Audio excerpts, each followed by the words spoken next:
अच्छी लगी होगी। अगर आपने नहीं देखी है तो चैनल पे CUET के नाम से प्लेलिस्ट बनी हुई है, आप वहां से चेक कर सकते हैं।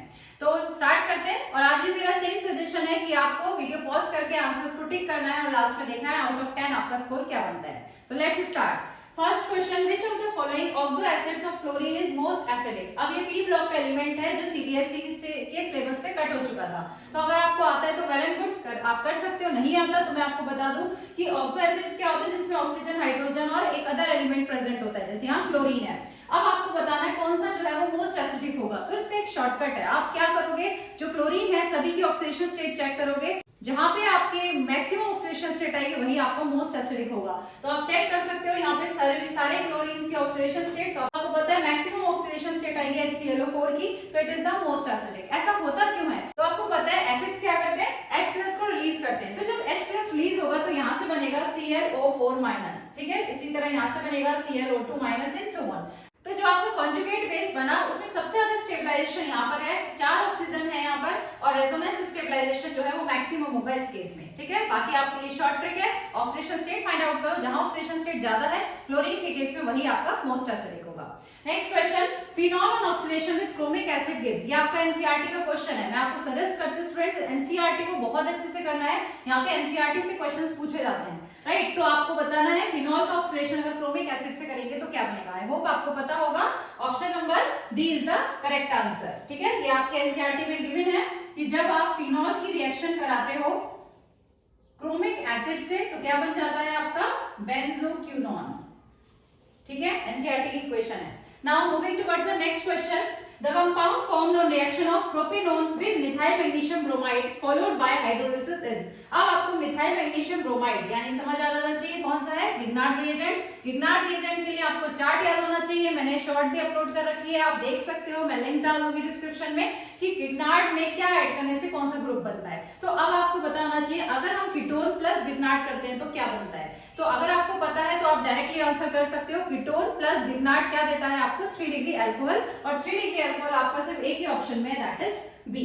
अगर आपको गिग्नार्ड का चार्ट याद नहीं है तो ये क्वेश्चन सॉल्व कैसे होगा वो भी देख लीजिए। तो ये है हमारा मिथाइल मैग्नीशियम ब्रोमाइड और ये है प्रोपेनोन। तो आपको पता है गिग्नार्ड रिएजेंट में जो R ग्रुप होता है, अल्काइल ग्रुप होता है, उस पे आता है पार्शियल नेगेटिव चार्ज, और कार्बोनिल में आपको पता है कि O की तरफ इलेक्ट्रॉन्स डिस्प्लेस हो जाते हैं, तो ये हो जाता है आपका पार्शियल पॉजिटिव और ये हो जाता है पार्शियल नेगेटिव। तो अटैक कहाँ होगा, CH3- इस पे अटैक करेगा, और ये यहाँ तो आपका क्या प्रोडक्ट बनेगा, CH3, यहाँ से हम प्रोडक्ट बना रहे हैं, इस C पे अटैच हो गया एक और CH3, इधर CH3 था और ये हो गया O-, और जब आप इसका हाइड्रोलिसिस करोगे तो ये O- कन्वर्ट हो जाएगा OH में। तो option B is the correct answer. पर आपको देखो इस तरह के एग्जाम्स में आपको शॉर्ट ट्रिक्स को ही फॉलो करना होता है, अदरवाइज आपका पेपर कंप्लीट नहीं हो पाता है। नेक्स्ट क्वेश्चन है, which has the highest rate of reaction towards nucleophilic substitution।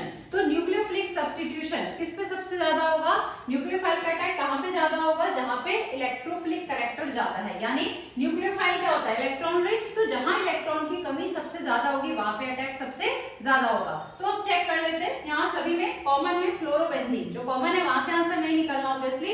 इसके अलावा देखो यहाँ कुछ नहीं है, यानी नो इफेक्ट कह सकते हैं यहाँ पे। अगर मैं यहाँ देखूं तो है NO2 का -I इफेक्ट होता है, और -R या M भी कह सकते हो आप, -R या -M, क्योंकि ये ऑर्थो पोजीशन है।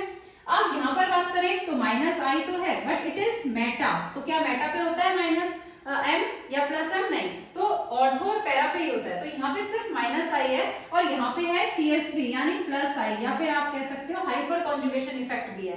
तो अब आपको बताना है कि कहाँ पे इलेक्ट्रोफिलिक कैरेक्टर सबसे ज्यादा है, क्योंकि जहां इलेक्ट्रोफिलिक कैरेक्टर इलेक्ट्रॉन की कमी सबसे ज्यादा होगी वहीं पे न्यूक्लियोफिलिक सब्स्टिट्यूशन सबसे ज्यादा होगा। तो कहाँ पे है आपको पता होगा, इलेक्ट्रॉन की कमी, इलेक्ट्रॉन विड्रॉइंग ग्रुप, यानी नेगेटिव इफेक्ट ज्यादा है तो इलेक्ट्रॉन की कमी है, पॉजिटिव इफेक्ट ज्यादा है तो इलेक्ट्रॉन की क्या है, एक्सेस है। तो यहाँ पर देखो यहाँ कोई इफेक्ट नहीं है और यहाँ प्लस है, तो ये दोनों कैंसिल आउट हो गए। अब आप देखो बी और सी में दोनों में ही माइनस इफेक्ट्स लग रहे हैं, बट यहाँ पे सिर्फ एक है -I और यहाँ पर 2 है। तो ऑब्वियसली सबसे ज्यादा इलेक्ट्रोफिलिक नेचर इसके अंदर है, तो सबसे जल्दी न्यूक्लियोफाइल किस पे अटैक करेगा, इस पे। तो option B is the correct answer.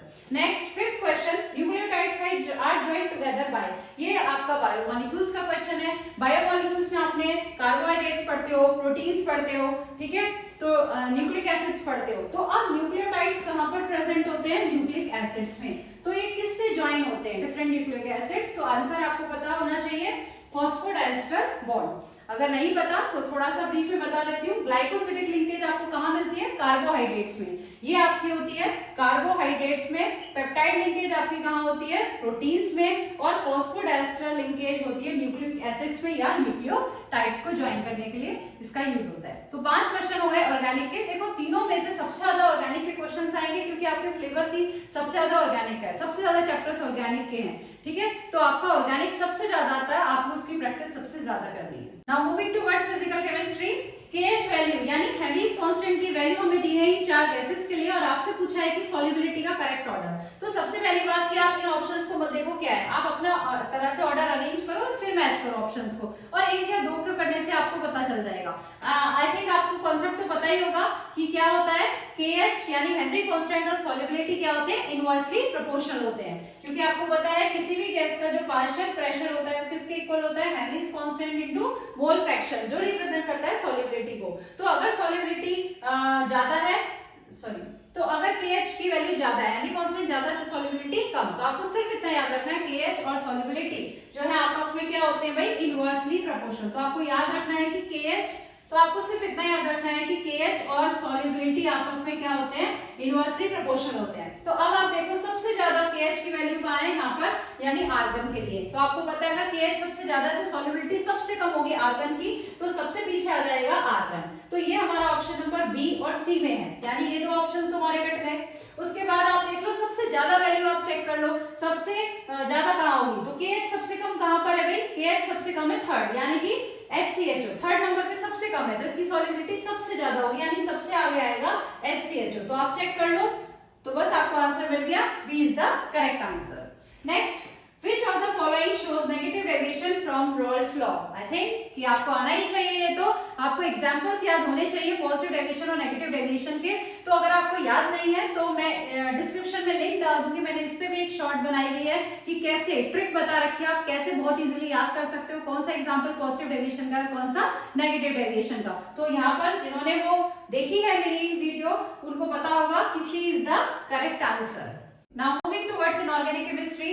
First question, which type of isomerism in coordination compound arises when the counter ion in a complex salt can displace a ligand? Counter ion क्या होता है?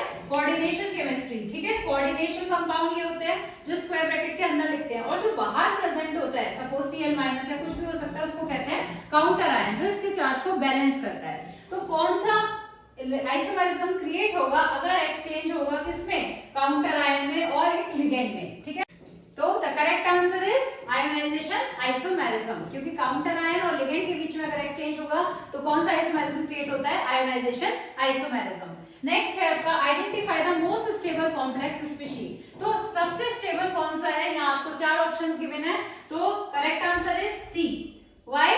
क्योंकि सारे जो आपके लिगेंड्स हैं तीनों वो सब कैसे हैं? मोनोडेंटेट हैं, यानी एक ही तरफ से मेटल से अटैच होते हैं, मोनोडेंटेट। लेकिन ये आपका बाइडेंटेट लिगेंड है, ऑक्सलेट। तो यहाँ पर कौन सा इफेक्ट आ जाएगा? Chelation effect. जब भी आपके बाइडेंटेट, ट्राइडेंटेट या पॉलीडेंटेट लिगेंड्स जुड़ते हैं तो कॉम्प्लेक्स ज्यादा स्टेबल होता है because of the chelation effect. Last question, the CFSE4 octahedral is given, the CFSE4 tetrahedral is asked. तो I hope you know the relation. क्या रिलेशन होता है? Delta T equals to 4/9 times of delta O। आपको पता ही होगा, simply आपको value put करनी है। आपको डेल्टा O की वैल्यू दे रखी है 18,000, तो आपको 4/9 टाइम्स करना है 18,000 को, तो your answer will be 8,000, that is option number D. तो ये थी आपकी सेकंड सीरीज। तो जल्दी से अपना स्कोर बताइए, 10 आउट ऑफ कितना आया आपका स्कोर? Thank you.